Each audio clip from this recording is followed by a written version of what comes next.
Inilah kondisi limbah medis yang masih menjadi permasalahan di sekitar kita. Semakin banyaknya kasus-kasus pembuangan limbah medis dari Fasiankes dan lingkungan sekitar menjadi potensi bagi oknum yang menyalahgunakan limbah medis untuk diperjualbelikan kembali.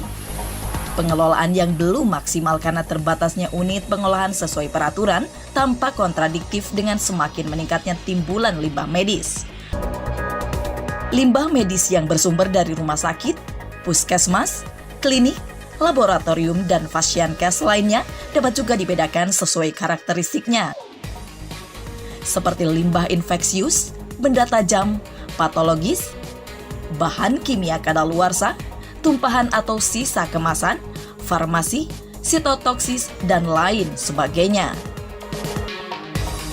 Dampak yang terjadi apabila pengelolaan limbah medis tidak sesuai persyaratan akan semakin berisiko tinggi dan membahayakan kesehatan kita, baik langsung maupun tidak langsung.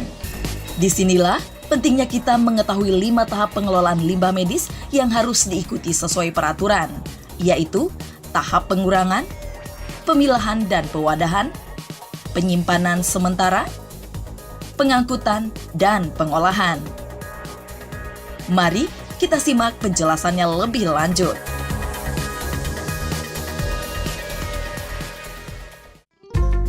Di tahap paling awal, yaitu pengurangan, terdapat beberapa aktivitas penting yang perlu dilakukan, yaitu menghindari penggunaan material mengandung bahan berbahaya dan beracun, mengelola dengan baik setiap material yang berpotensi mengganggu kesehatan dan pencemaran lingkungan, memisahkan aliran limbah sesuai jenis, kelompok, dan karakternya, mengelola dengan baik setiap bahan kimia dan farmasi sesuai tanggal kadaluarsa untuk mencegah penumpukan, serta melakukan pencegahan dan perawatan peralatan sesuai jadwal.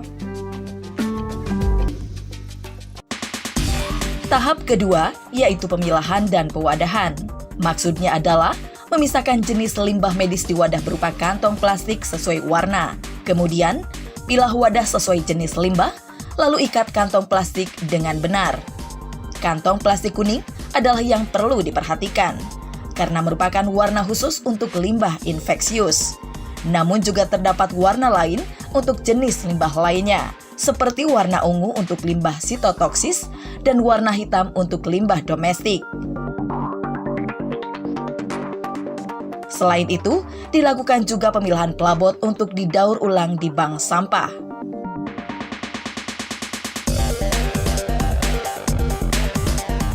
Pastikan juga tersedia safety box khusus untuk pembuangan alat suntik, lalu diletakkan di tempat penampungan sementara.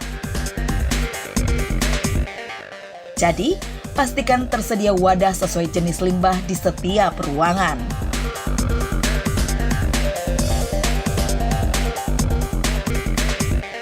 Proses dari tahap ketiga adalah penyimpanan sementara, yaitu pengangkutan limbah medis ke TPS limbah medis B3 atau tempat penyimpanan sementara sebelum limbah diolah secara internal atau diangkut oleh pihak ketiga.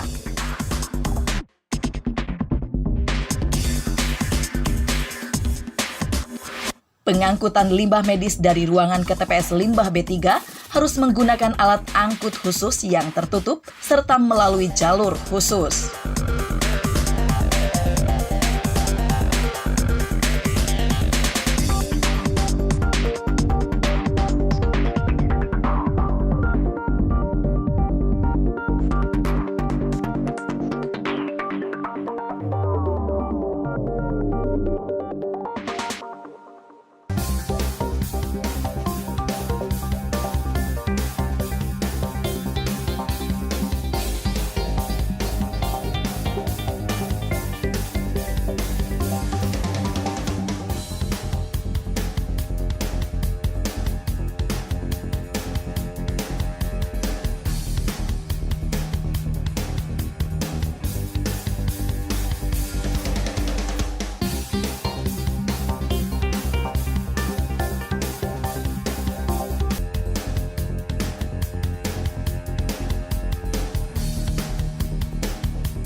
ketiga juga memiliki beberapa persyaratan TPS limbah B3 yang perlu dipatuhi. Pertama, lantai kedap air, terlindung dari air hujan dan cuaca ekstrim, memiliki saluran air yang baik, permukaan mudah dibersihkan, persediaan air cukup, mudah diakses petugas dan kendaraan, aman dan dapat dikunci, pencahayaan dan ventilasi yang baik, anti hewan pengganggu dan serangga, tidak mudah terbakar, serta dilengkapi simbol, keterangan, dan koordinat lokasi. Selain syarat tadi, penting untuk kita ketahui berapa suhu yang tepat untuk penyimpanan limbah medis di TPS limbah B3, karena ada perbedaan suhu yang disesuaikan dengan jenis limbah. Sebaiknya, penyimpanan limbah medis Fasiankes tidak melebihi 2 kali 24 jam untuk dilakukan pengolahan. Namun, bila dalam kondisi tertentu, penyimpanan limbah patologis, infeksius, dan tajam dapat disimpan maksimal 2 hari di suhu lebih dari 0 derajat Celcius, atau maksimal 3 bulan pada suhu kurang dari 0 derajat Celcius.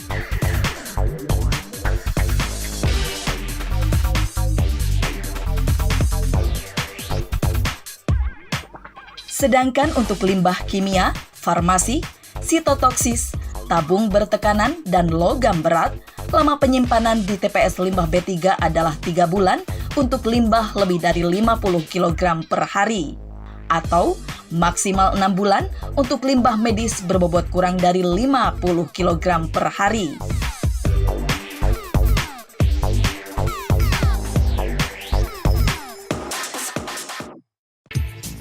Untuk tahap keempat, secara proses terbagi 2, karena pengangkutan ada yang dilakukan di area internal dan eksternal.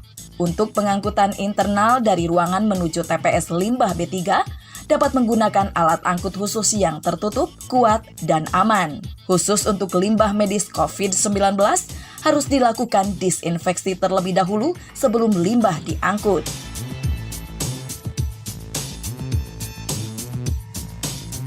Tahap keempat berikutnya adalah pengangkutan eksternal, di mana limbah medis akan diangkut dengan menggunakan alat angkut roda 4 atau roda 3. Karena tidak semua Fasiankes mempunyai fasilitas pengolahan limbah medis, maka Fasiankes akan menyerahkan urusan limbah medis ke pihak ketiga yang sudah berizin.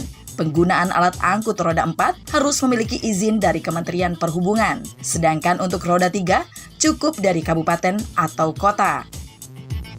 Untuk memfasilitasi limbah medis dari Fasiankes di wilayah kabupaten kota, pemerintah daerah dapat membangun depo atau depo transit sebelum limbah medis diangkut untuk diolah oleh pihak ketiga.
Tahap kelima adalah pengolahan. Di tahap ini, Fasiankes dapat melakukannya secara mandiri atau bekerjasama dengan pihak ketiga pengolah yang sudah memiliki izin.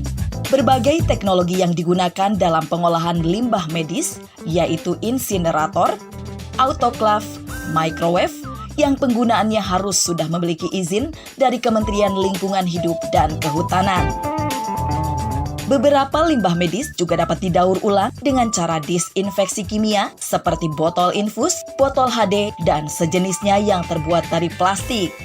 Tahapan disinfeksi kimia meliputi pengosongan, pembersihan, disinfeksi, dan penghancuran atau pencacahan.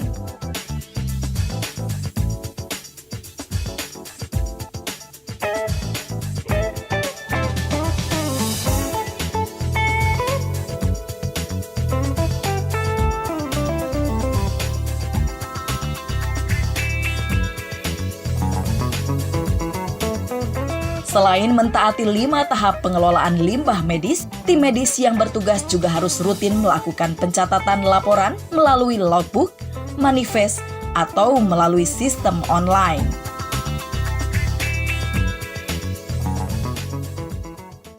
Secara khusus, pengelolaan limbah medis di Fasiankes mengacu kepada Peraturan Menteri Lingkungan Hidup dan Kehutanan Nomor P56 Tahun 2015 tentang cara dan persyaratan teknis pengelolaan limbah B3 dari fasilitas pelayanan kesehatan, dan juga Peraturan Menteri Kesehatan Nomor 7 Tahun 2019 tentang kesehatan lingkungan rumah sakit.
I'm swimming in everything you said. I'm thinking about jumping